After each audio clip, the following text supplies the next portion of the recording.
الحمد لله رب العالمين وصلى الله وسلم وبارك على المبعوث رحمة للعالمين نبينا وحبيبنا محمد وعلى آله وصحبه أجمعين أما بعد السلام عليكم ورحمة الله وبركاته.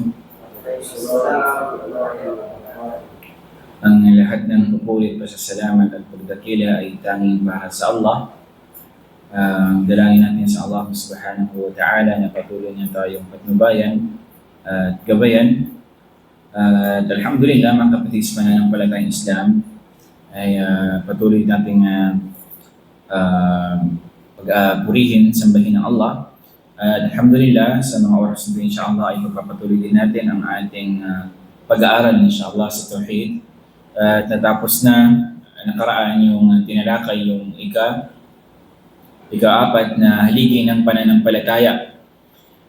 Ngayon, insyaAllah, ay ang tinatawag na ikalima, yung al-iman bil yawmil akhir. Ito yung paniniwala sa araw ng paghuhukom. Tapos na? Last. Panglima na ngayon. Al-iman bil yawmil akhir. Unang-una, al-iman billah wa malaikatihi wa kutubihi wa rasulihi wal yawmil akhir. So yun. Pang-apat yung al-iman bil rusul, yung paniniwala sa mga propeta. Sugo, panglima ay ang paniniwala sa araw ng paghuhukom. Mga kapatid sa pananampalatayang Islam, hindi magiging kumpleto yung ating pananampalataya sa Allah. Hindi tayo magiging tunay na mananampalataya, magiging Muslim, maliban na ating paniwalaan yung araw ng paghuhukom. Okay? Ang paniniwala sa Islam na mayroong buhay, okay? Mayroong pamumuhay na mangyayari doon sa pagkaraan ng ating pagkamatay dito sa mundong ibabaw. After nating lisanin itong mundong ibabaw na ito, tayo ay ililibing, okay? Mayayari doon yung tinatawag na hayat al-barzakhiyya sa libingan. At pagkatapos nun, ay meron na doon tinatawag na qiyamah. Ito yung pagbangon natin muli. Tama? So, bakit nga ba mahalaga? Bakit nga ba merong araw ng paghuhukom? Okay? Nang sa gayon ay ang isang mananampalataya ay magsumikap siyang sambahin niya ang Allah subhanahu wa ta'ala. Na alam niya na yung pamumuhay niya dito sa mundo ay pansamantala lamang. Na merong kabilang buhay at doon yung tunay na pamumuhay. Okay? Dito sa mundong ibabaw, sa mutsaring mga pagsubok na ibibigay sa iyo ng Allah subhanahu wa ta'ala. Iba't ibang mga uri ng pagsubok na ibibigay sa iyo ng Allah. At iba't iba yung merong nararanasan nating kalungkutan, problema, kaliwag ka ng problema dyan. Okay? Pero doon sa kabilang buhay, yung mga taong mga taga-paraiso, ay matatamasan nila yung kaginhawahan at kasaganaan sa pamumuhay. Maliban sa mga taong sumuway sa Allah subhanahu wa ta'ala, which is sila yung mga nakapasok sa impyerno ng Allah subhanahu wa ta'ala, wal-iyadu billah. Naway ilayo tayo ng Allah sa kanila. Tama? So, mga kapatid, ang paniniwala sa araw ng paghuhukom, ito ay sabit, ibig sabihin ito ay talagang pinatutuhanan ng Allah sa Quran at pinatutuhanan ni Propeta Muhammad sallallahu alaihi wasallam sa kanyang mga hadith. Okay, napakarami sa banal ng Quran na binanggit ng Allah subhanahu wa ta'ala sa mga aya, gayon din sa hadith ng Propeta Muhammad sallallahu alaihi wasallam. Okay? So, al-iman bil yawmil akhir, ito ay ang paniniwala sa lahat ng ipinarating mula sa Quran. So, dapat nating paniwalaan na mayroong araw ng paghuhukom. Okay? The day of judgment.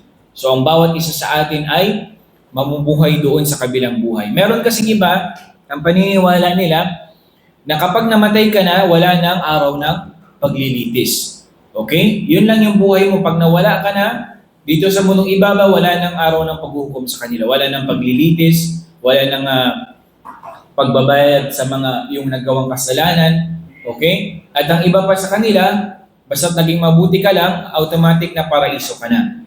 Okay? So sa Islam, kailangan mo kung hindi mo pinagbalik looban sa Allah, kung hindi mo hiningi ng kapatawaran sa Allah subhanahu wa ta'ala, hindi mo hiningi ng istighfar sa Allah yung iyong mga ginawang kasalanan, doon sa kabilang buhay ay pananagutan mo sa Allah subhanahu wa ta'ala yung lahat ng ginawa mong kasalanan sa Allah. Maliban kung ito ay pinatawad sa iyo ng Allah subhanahu wa ta'ala.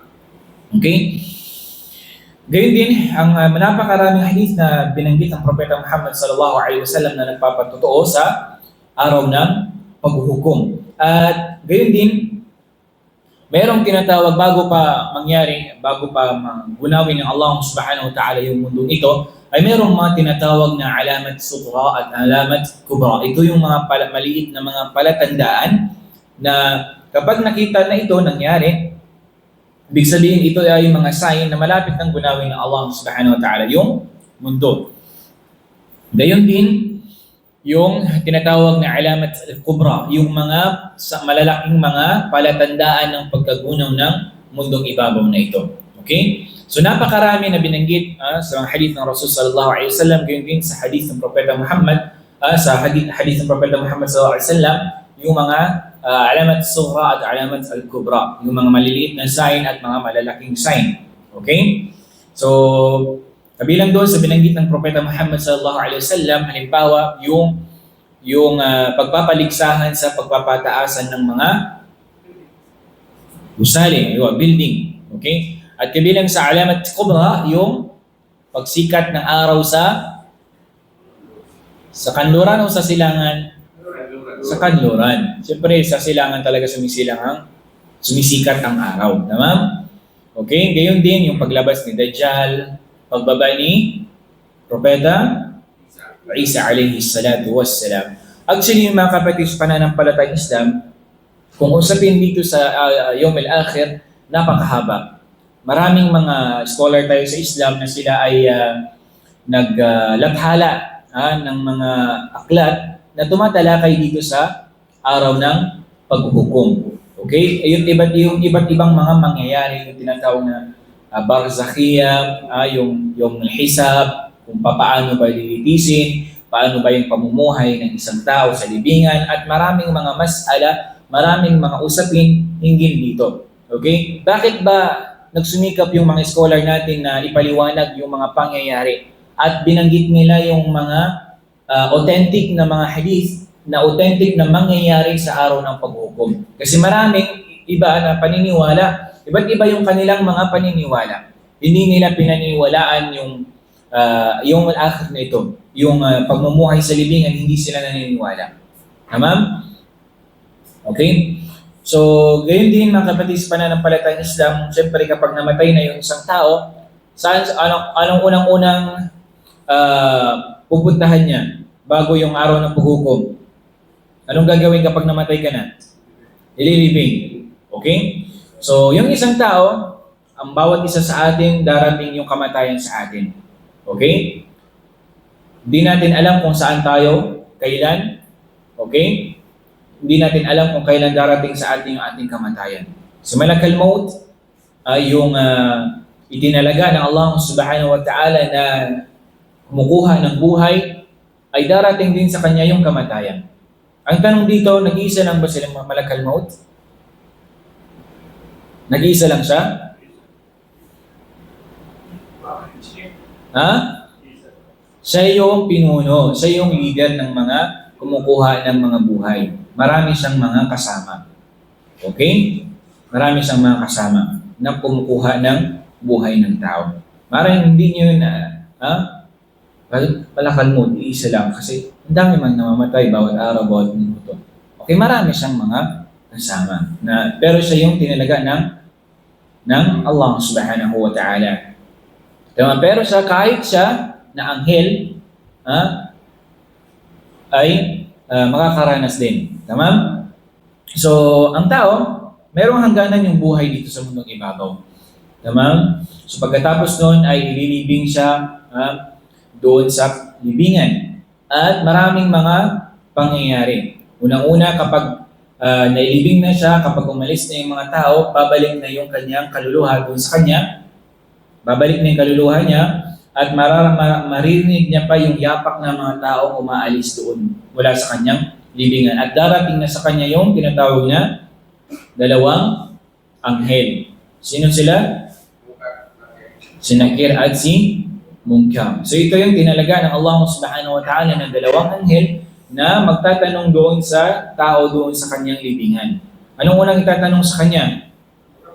Man Rabbuk. Sino ang iyong Panginoon? Madinuk. Ano ang iyong relihiyon? Man Nabiyuk. Sino ang iyong propeta? Ito ay itatanong ng Allah ng mga anghel na ito doon sa taong namatay. Okay? Tunay na ang kasagutan dito, hindi ibig sabihin na sa ulo mo na, alam mo na dito sa mulong ibabaw, na magiging madali na sa iyo doon sa libingan. La. Bagkus, magiging madali siya sa mga taong sumusunod sa Allah subhanahu wa ta'ala. Kung sinusunod mo ang Allah subhanahu wa ta'ala, ay magiging magaan sa iyo yung pagsagot doon sa iyo, sa libingan. Gayon din kung sinusunod mo ang Propeta Muhammad sallallahu alaihi wasallam, magiging madali sa iyo yung pagsagot doon na Nabi Rasul sallallahu alaihi wasallam, Nabi Muhammad sallallahu alaihi wasallam. Pangatlo ay yung pagtanong kung anong relihiyon mo, magiging madali sa iyo yung pagsagot doon kung sinusunod mo yung Islam, relihiyon na Allah subhanahu wa ta'ala. At ito ay magiging mabigat sa mga tao na sumusuway sa Allah. Ano yung sasabihin ng mga taong? Ano yung sasabihin nila? Kapag tinanong sila ng anghel doon sa libingan, la adri. Sabi niya, hindi ko alam. Okay? Kahit na maaari doon sa isipan niya, pero hindi mabanggit ng kanyang dila. Tamam? Dahil sa hindi niya pagsunod sa mga ipinag-utos sa kanya ng Allah subhanahu wa ta'ala. Iyon ay tinatawag na fitnatul qabr, yung pagsubok doon sa libingan. Isa yun, kabilang yun sa pinakamabigat, mabigat, matindi na pagsubok na mararanasan ng tao doon sa after ng kanyang kamatayan. Tamam? So, ang dalawa lang ang magiging kalagayan ng tao doon sa libingan. Ano? Una-una, magiging maginhawa. Pangalawa, magiging masalimuot, masidhi, masakit.